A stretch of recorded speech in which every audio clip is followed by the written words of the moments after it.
Good evening. Welcome to the Analyst. Today we'll be discussing 5 newspaper articles from the Hindu and the Indian Express. The handout for the same will be available in the description of this video for your kind perusal. Please have a look at that.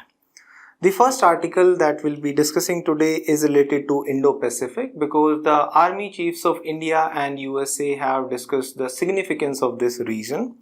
The second article is related to CPEC, that is China-Pakistan Economic Corridor, where China has refused to further expand the cooperation in the areas of energy, climate change, etc. with Pakistan.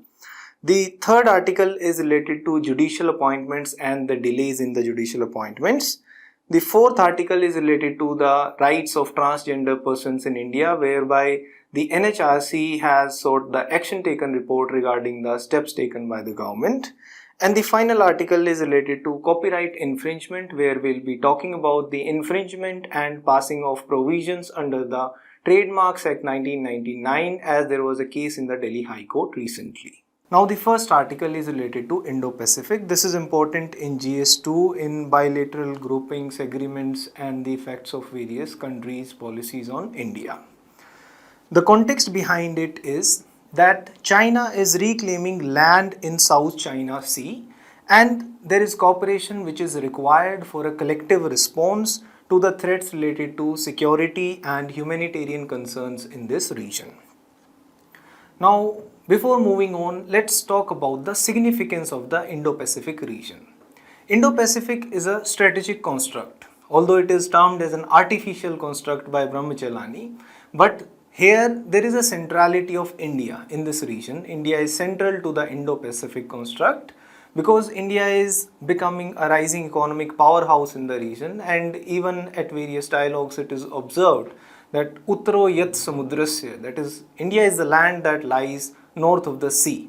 Not only for India, it is important for almost all the great powers. For example, China is dependent on the Indian Ocean sea lanes of communication and the sea lanes of trade because, for example, it imports 80% of its oil needs, most of which is imported from West Asia through the Indian Ocean sea lanes. Likewise, the US National Defense Strategy also has emphasized the importance of the Indo-Pacific region and has made it strategic. Looking at it geographically, it borders 4 continents: Africa, Asia, Australia, as well as the Americas, as shown in this map. This is broadly the Indo-Pacific region, and its significance is also highlighted in the form of the demography. For example, it accounts for almost 60% of the world's population and about 2/3 of the global economic output.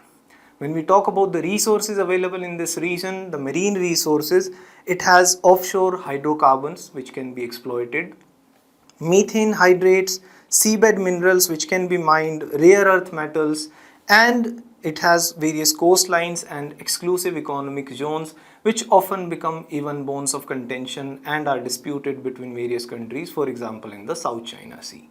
When we look at the India's interests in Indo-Pacific region, 90% of India's trade goes through the Indo-Pacific region, and India aspires to be the net security provider in the Indian Ocean, and we want to tackle the Chin order, that is the order that China wants to establish. For example, it is manifested in various Chinese actions, for example the assertion in Doklam, for example the CPEC, the China-Pakistan Economic Corridor, which we'll be discussing separately in a different article today itself, and the Belt and Road Initiative, etc. And India is also coming up as the new balancer against China also, and India wants an Asia of cooperation rather than confrontation, and we wish to ensure that there is a free, open and inclusive region, that is Indo-Pacific region. It is a region where there are shared goals of common prosperity. But there are certain challenges which have to be dealt with when we look at Indo-Pacific region.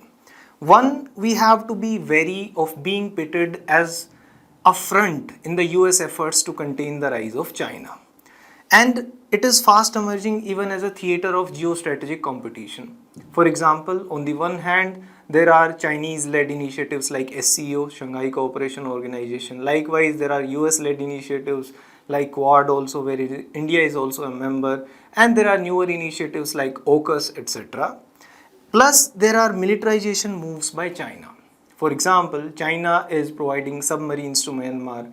It is giving frigates to Sri Lanka. It has even established an overseas military base in Djibouti at the Horn of Africa, which is again a strategic move by China. And we have to make sure that China is contained through competition and cooperation rather than through confrontation. Plus, the region Indo Pacific is emerging as a hotspot for the non traditional problems. For example, terrorism, piracy, trafficking, etc. And we have to consolidate first in our primary area of concern, that is Indian Ocean. That is our prime motive. We have to ensure that we become the economic power, we become the maritime power first in the Indian Ocean region. Plus, we have to silently build our capabilities, military capabilities as well as economic strength. We have to build it up to ensure that we have a bargaining power. Now, one important aspect that we'll be talking about is the Indo Pacific Economic Framework first. Now, this Indo Pacific Economic Framework is a US led initiative actually to strengthen the economic partnerships in the Indo Pacific region. Now, what are the member countries of the Indo Pacific Economic Framework? It consists of India, Australia, Brunei, Fiji, Indonesia, Japan, South Korea, Malaysia, New Zealand, Philippines, Singapore, Thailand, US, and Vietnam. It can be asked in prelims also. Now, this Indo Pacific Economic Framework, this is not a classical free trade agreement. Rather, this serves as a platform where the various member countries they can come together and negotiate chiefly on four pillars, that is supply chain resilience. This is one of the main focus areas of the Indo Pacific Economic Framework, to integrate the supply chains. Then clean energy, decarbonization and infrastructure, taxation and anti-corruption, fair and resilient trade. But there are certain concerns related to the Indo Pacific Economic Framework. Some people even argue that India should not join it. There are, for example, non-tariff issues. When we talk about the relations between India and US itself, there are disputes, there are disagreements related to, for example, agriculture. When we talk about agriculture, there are subsidy related disputes which are unresolved. That is, USA wants India to phase out the subsidies that we give out to our farmers. But India has to take care of its food security. Plus, we have to take into consideration the economic position of our farmers. We have to keep on giving subsidies. Plus, it demands market access to the Indian market. Whereas it is reluctant, it is always shying away from providing Indian market access to India, that is services market of USA. It is even shying away from the free movement of professionals, free visa regime, etc. When we talk about the intellectual property rights, USA often accuses India of copyright infringement, etc. When we talk about labor and environmental standards, USA often resorts to imposing phytosanitary measures. India has manufacturing capabilities, good manufacturing capabilities, because we have abundance of labor. We have good supply of labor, therefore we are able to produce products cheaply.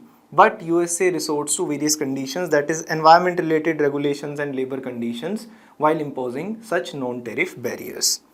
Regarding digital economy, there are disputes regarding data localization. India wants its data, India wants the data of the Indians to be stored locally within the borders of India, but that is again contentious, and there is often the services related disputes also.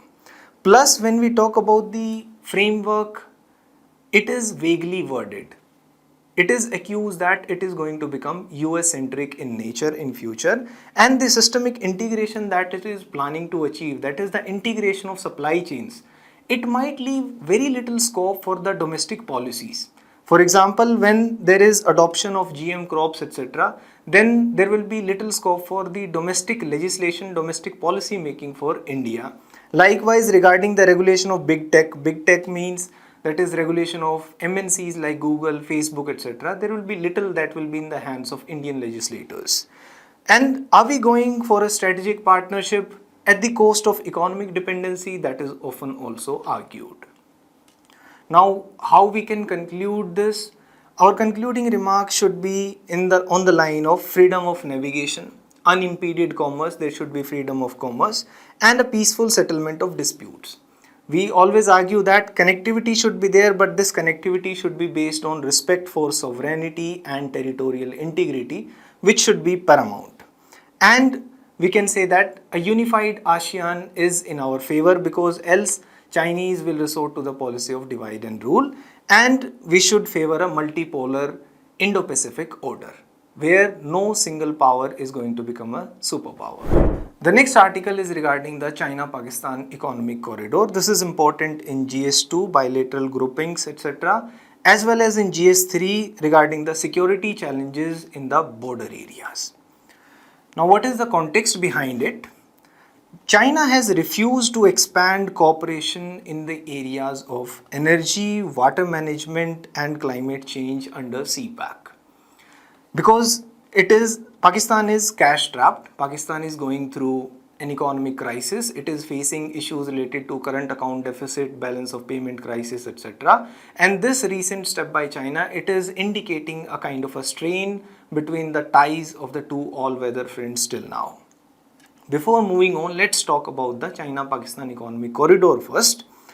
It passes through the Indian region. It passes through the Pakistan-occupied Kashmir, and therefore it is affecting the Indian territorial concerns, etc. Let's talk about the Chinese concerns related to CPAC first.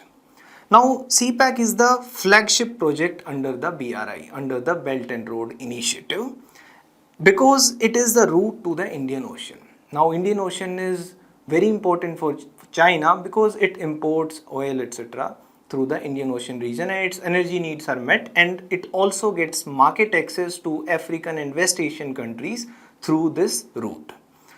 Also, it believes that a prosperous, a peaceful Pakistan will be in the favor of China, because it will help in stabilizing the Xinjiang region of China, which is very near to Pakistan. Although the instability in the Xinjiang region, that is actually due to China's own activities like the persecution of the Uyghur minorities. Now China believes that if it supports Pakistan through measures like CPAC, or even in the United Nations Security Council, where it shields Pakistan by shielding it from its terror organizations being designated as terrorist outfits, it believes that in that manner, a Muslim majority country right next door to China will not speak up when it commits persecution on its Uyghur minorities. That is what China believes. And also, China believes that a stronger Pakistan would advantage China over its strategic competitor India, and by extension even the United States, where China would have a leverage in this manner. And the port of Gwadar, it is the CPEC's jewel. But unfortunately, when we look at it, Gwadar, there are very few commercial calls, and therefore there are economic viability concerns in Gwadar also, the port of Gwadar. Now, what are the issues with CPAC? What are the issues plaguing CPAC right now? There are issues related to funding. For example, now Pakistan is obviously going through an economic crisis. Therefore, the funds which were actually meant to be for CPAC, they were diverted also. Initially, it was proposed to be a huge project of about $46 billion, but consequently, those funds had to be diverted, for example, for ensuring that Pakistan's basic security concerns, basic energy needs, they are met. Therefore, they were diverted for the construction of coal-fired power plants in Pakistan. And after that, they were plagued by stalled projects and reports of corruption also. For example, a committee of Pakistani government itself observed that the Chinese contractors who were engaged for the construction of power plants in Pakistan, they overcharged Pakistan by almost $3 billion. Likewise, there are reports of terrorist attacks. Now this CPAC, the China-Pakistan Economic Corridor, this is guarded by a 15,000 strong security contingent in Pakistan, and despite that, there has been a string of terrorist attacks there. And the increasing current account deficit of Pakistan and the imports of materials, etc. for the construction projects for the CPAC and the consequent bailout by IMF, etc. These have led to various projects not even taking off under CPAC. Now, what are India's concerns here? That is the most important part here.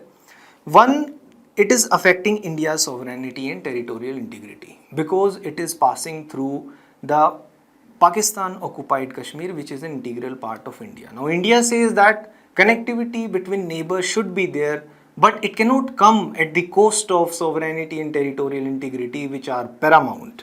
Likewise, China may use it to press Pakistan to strengthen its control over the Pakistan occupied areas of Kashmir, because obviously China would not like CPEC to be said that it is built upon disputed territory. And the control of Gwadar, Hambantota ports and the construction of Paira port in Bangladesh, this will lead to have China having access to the Indian coastal areas from all sides, which is not good for India looking at it from the strategic perspective.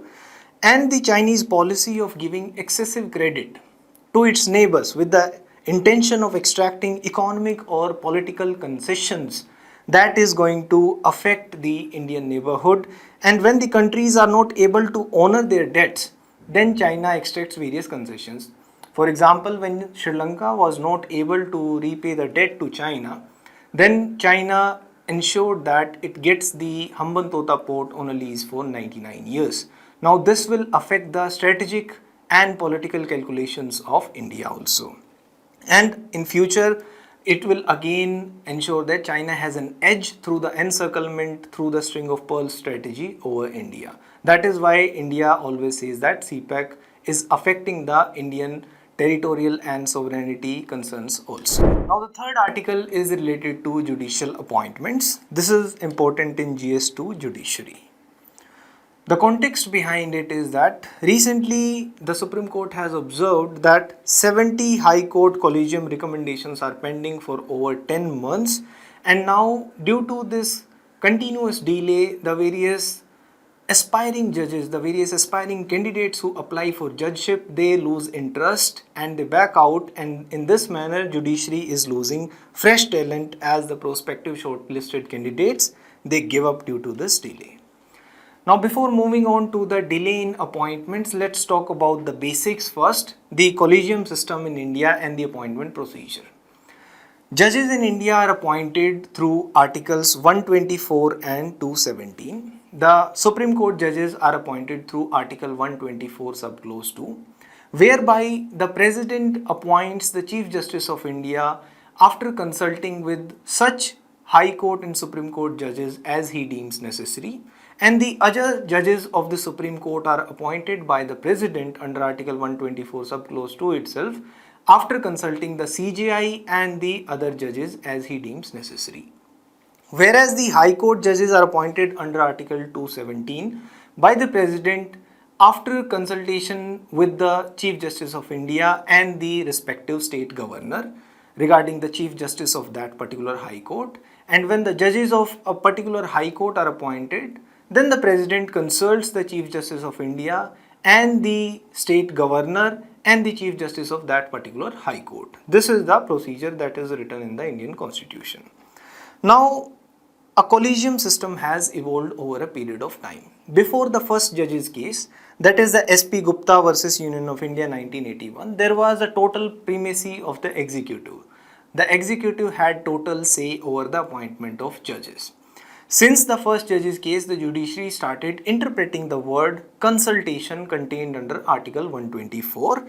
In the first judge's case, the word consultative was interpreted, and here the Supreme Court observed that the Chief Justice of India will have a primacy when the judicial appointments are taken into account. If the opinion of CJI is rejected, there has to be cogent reasons for the rejection of that opinion and the appointment against the opinion of the Chief Justice of India.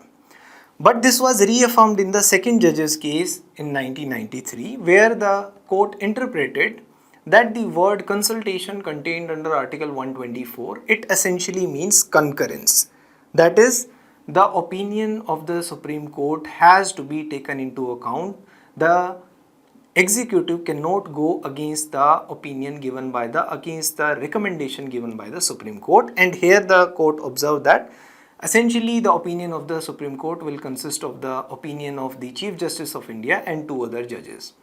But the collegium was finally given shape in the form of the third judge's case, that is the special reference number 1 of 1998. Here again the court observed that yes, the word consultation will remain to be interpreted as concurrence, and there will be a collegium who shall give the recommendation, and this collegium shall consist of the Chief Justice of India and 4 other judges, the 4 senior most judges of the Supreme Court. But there were concerns after this because judges were appointing judges. Essentially, there was no say of the political executives, of the representatives of the people. Therefore, after that, the government came up with the National Judicial Appointments Commission. But the National Judicial Appointments Commission was struck down through the fourth judge's case in 2015. Today we'll be discussing first the arguments in favor of the National Judicial Appointments Commission. Now, what are the arguments in favor of this commission? One school of thought says that the separation of powers will be eroded if there is a National Judicial Appointments Commission. That is, independence of judiciary might also be affected, but that is not true. Because the Supreme Court can again resort to Article 142 to ensure complete justice in any case. Therefore, the independence of judiciary shall not be eroded. Likewise, the Supreme Court can also resort to Article 145 to regulate the court procedures and processes also, thus upholding the judicial independence. Likewise, there are issues related to collegium. Therefore, NJAC is required. What are those issues? One, as per Justice Chelameshwar itself, there is no accountability in the collegium system. There is opaqueness.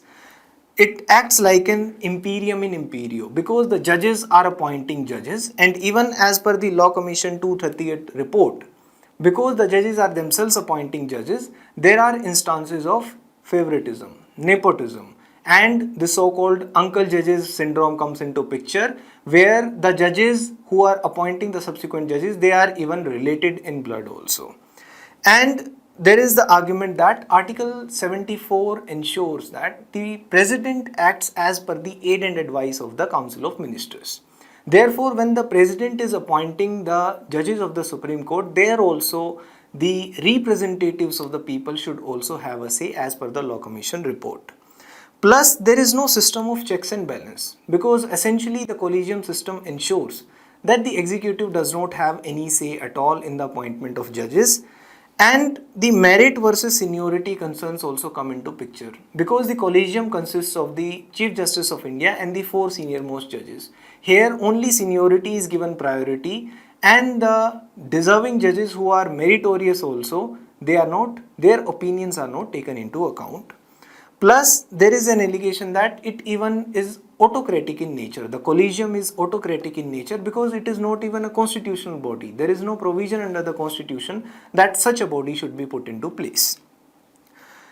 Another argument in favor of NJAC is that people are the ultimate source of power for the 3 limbs, that is legislature, executive and judiciary, and the constitution also. And the same is the case in several countries around the world also. For example, in Germany, for the appointment of judges, there is a kind of an election system where 50% of the votes are given to the legislature. Legislature is essentially the representative of the wills of the people, where they are representing the mandate of the public. And the remaining 50% is given to the judiciary. That is, there is this kind of election system in Germany. And when we look at other countries also, there are different kinds of judicial appointment commissions. For example, in UK also there is a similar system, that is there is an independent judicial appointments commission. And even in USA, the president appoints the judges of the Supreme Court of USA on the advice and the approval of the Senate. Plus, even some expert committees have given opinions in favor of a judicial appointments commission. For example, second ARC and Law Commission, they have both observed that the collegium system needs reform because of its opacity, because of the nepotism and favoritism allegations. Plus, there are allegations that judiciary resorts to overactivism because judges are themselves appointing judges and they think that they are above the law of the land. There are such schools of thought also. Plus, the concept that judiciary should be accorded primacy in the appointment of judges to ensure judicial independence, that is also debatable. There are other ways of ensuring judicial independence also, but the appointment of judges, for that there should be a system of checks and balance in place where the political executives, the representatives of the people, they should also have a say because judges are actually unelected. They are not elected, they are not representing the will of the people, and they are themselves appointing judges. Now, what are some suggestions, practical ideas to come out of this imbroglio? One, we can publish the minutes of meeting. of the collegium to ensure there is transparency. Or there can be a committee for shortlisting the names, the prospective candidates who can be appointed as judges, and this committee can consist of maybe ex-judges, retired judges or eminent persons, etc. Plus there can be an objective eligibility criteria which should be based upon both merit as well as seniority, and such a list should be put in the open domain where objections should be invited not only from the public but the government can also give its own objections too. Then we can try expanding the collegium. Right now it is 4 plus 1, that is 4 senior most judges plus the CGI. We can expand it to include maybe 1/3 of the Supreme Court judges who can even be changed through rotation. And there can be a law ministry intervention where the law ministry is able to reject the collegium recommendations only once, and if it is rejecting again then it should disclose the reasons for disagreement maybe. Or there can be a larger Supreme Court bench which can be constituted to review the 2015 verdict which straight away struck down the NJAC, that is the National Judicial Appointments Commission, and there can be an early finalization of the Memorandum of Procedure. Or we can explore having an All India Judicial Services under Article 312 with the support of Rajya Sabha obviously, and such a system is in place in France also, and we can have maybe a UPSC like body for the appointment of judges. The next article is related to transgender rights. This is important in GS2 in the portion welfare schemes for the vulnerable sections. The context behind it is that NHRC has, despite the legal reforms, it has commented that LGBT community continues to grapple with discrimination leading to employment disparities and limited access to health care and exclusion from the social circles. The NHRC has sought an action taken report regarding its recommendations in the recent months, and it has also commented that they should have inheritance rights also. They should be able to inherit ancestral agricultural land too. Now let's talk about the transgender persons, the provisions related to them and the judicial observations till now. As per the 2011 census, there are about 6 lakh transgender persons in India. When we look at the constitutional provisions for ensuring, for safeguarding the rights of the transgenders, there is Article 14 which ensures right to equality. There is Article 15 which ensures that there is no discrimination against any person. Then Article 19 subclause 1 subclause A also talks about the freedom of speech and expression. Freedom of expression can be construed to include the expression of sexual orientation, to include the expression of gender identity as well. And Article 21, there the right to privacy has been read into Article 21 through the Puttaswamy judgment also by the Supreme Court. When we look at the Supreme Court judgments related to transgender persons specifically, there is the Naj Foundation judgment, Naj Foundation versus the NCT of Delhi in 2009, where the court observed that Section 377 of the Indian Penal Code, it offends Article 14, the right to equality, where the transgender persons, they are discriminated against as a class per se, and this kind of classification is unreasonable. And in Nalsa versus Union of India 2014, the court observed that there is a right of all persons to self-identify their gender, and the government should recognize the transgender persons as the third gender persons and as the socio-economically backward classes and provide them with reservation. In Navtej Singh Johar versus Union of India judgment, the Section 377 of IPC was termed as unconstitutional because it is said to be infringing the fundamental rights of autonomy, intimacy and identity. Now let's talk about the Transgender Persons Protection of Rights Act 2019 first. This act first thing defines the transgender persons, that is the persons whose gender does not match to the one ascribed by birth, and it prohibits discrimination in employment as well as in education, etc. And it allows the self-perception of the gender identity, that is any person can identify his or her own gender, but the certificate of identity is issued by the district magistrate.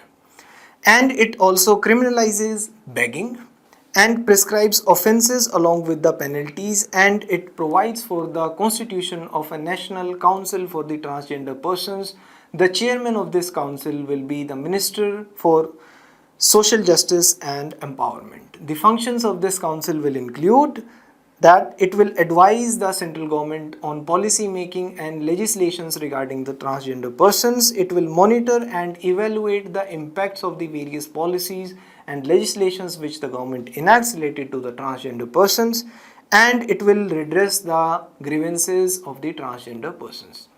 But this act is also criticized. There are a few things that it omitted. For example, when we look at the Nalsa judgment, the spirit of that Nalsa judgment is missing in this act. The Nalsa judgment provided the right for self-determination, that is, right to determine the gender of oneself. But here a certificate of identity is issued by the district magistrate, and also the Nalsa judgment provided for reservation. Government should provide reservation as socio-economically backward classes to the transgender persons, but this was not included in the Transgender Persons Act 2019.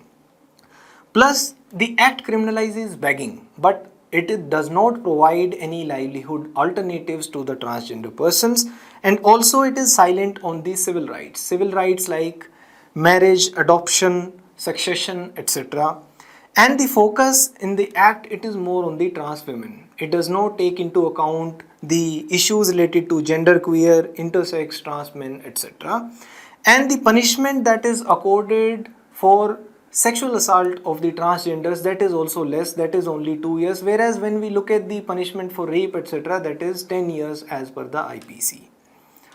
Now, what are the other government initiatives to ensure the transgender rights are upheld? One, there is a national portal for the transgender persons through which they can obtain the ID, that is the certificate of identity also for themselves. There is a Grima Griha. This scheme is to ensure that the transgender persons, they are provided with shelter, food, medical care, recreational activities, capacity building and skill development for their holistic development. When we look at these schemes of various states, Kerala has a transgender policy also, and through its Samanvay and education program, it ensures that they are getting access to education. Even 2 seats are also reserved in various colleges of arts and science, etc. in Kerala. When we look at the initiatives in Odisha, there is a Swikruti scheme which is an umbrella scheme related to transgenders, and it is ensuring that an enabling environment is provided to the transgenders to ensure there is equal opportunity and there is equity. There is a SMILE scheme by the Ministry of Social Justice and Empowerment also, which provides for the welfare and rehabilitation to the transgenders who are involved in begging, and there are provisions related to scholarship, skill development and livelihood under the PM Daksh scheme also. Now let's talk about some generic issues also which various transgenders face in India before coming on to the solutions. One, they are often facing discrimination. High dropout rates are also there in schools because they are discriminated against, and there is exploitation and exclusion. They are subjected to violence, sexual harassment, even psychological abuse also. They themselves are lacking in awareness about the welfare schemes which the government often comes up for them and their rights also, and there is a lack of sensitivity on the part of society. There is a high incidence of poverty, and hence they are often compelled to engage in prostitution, begging, etc. And homosexuality remains a criminal offense in almost 70 countries even today in the world. They are subjected to isolation and drug abuse, etc., which further leads to low self-confidence and low self-esteem, and they are often facing health issues also because they are discriminated against even in our healthcare system, and there are high number of HIV cases also among the transgender persons because of such discrimination. Now, what are some suggestions which we can recommend? One, there should be compulsory sexuality or gender education in schools as well as colleges to ensure that there is no discrimination against the transgenders. Or we can ensure that the political participation, there should be a platform to ensure that they are also able to gain access to politics, they are able to enter politics, and there can be a transgender welfare board in every state, or the welfare schemes which the government comes up with, they should have exclusive provisions for the gender minorities. For example, when we come up with land and housing schemes, exclusive allotments may be considered for the gender minorities. And religious institutions, they can also be taken help of to ensure that there is change in the societal attitude, and the sexual harassment related laws, provisions, etc., they should be made more gender neutral, and the government can come up with an anti-discrimination bill also specifically. The next article is related to the copyright infringement. This is important in GS3, the issues related to the intellectual property rights in India. The context behind this article is that the Delhi High Court has issued summons to a digital platform called People of India in a copyright infringement suit. The provisions related to copyright infringement in India are contained in the Trademarks Act 1999 under sections 27, 29, 30, etc. Now let's understand the difference between infringement and passing off first. Infringement takes place when a person uses the trademark of another person, another registered proprietor of that trademark without permission. Whereas passing off means that someone is representing his or her own goods or services as falsely representing as the goods of another person, that is passing off. Now what is the difference between them? For infringement, the trademark has to be registered as contained under section 27 subclause 1 of the Trademarks Act. Whereas for passing off action, no registration of the trademark is required as under section 27 subclause 2. Also, when infringement action is brought, then no need to prove the reputation or the goodwill of the trademark in the public or society, but the reputation, goodwill or the damage so caused due to passing off, due to false representation by someone of his own goods as the goods of another, that has to be proved when an action is brought for the passing off. And the infringement related action is provided by the statutory law. Whereas when rights are sought for the passing off, then there are provisions which are resorted to from the common law provisions, that is from the common law which the countries follow. Section 29 provides for the infringement that when a person is using the trademark of a registered proprietor of a trademark without permission, then it leads to infringement. There are various judicial interpretations which interpret whether there is infringement or not of the trademark. For example, let's try to understand with the help of some examples. Like in Bata India versus Pyare Lal case, here the defendant company was using the term Bata foam for its mattresses, etc. Now here the court observed that it is a case of infringement because you are using the term Bata and the defendant company does not have any relation to this name, because essentially it is the name of the founder of the company, that is Thomas Bata was the name of the founder of the company Bata, and you are using this name Bata foam to ensure that you are having some kind of economic advantage, some edge over your competitors, therefore it amounts to infringement of copyright. Then in NR Dongre versus Whirlpool Corporation Limited case, here the registered trademark of the Whirlpool company expired in 1977, and after a few years another person registered this trademark under his name Whirlpool. Here again the court observed that here action can be brought in the name of passing off because Whirlpool has acquired reputation throughout the world, even if it is at the moment not registered in India as a trademark, even then passing off action will be taking place.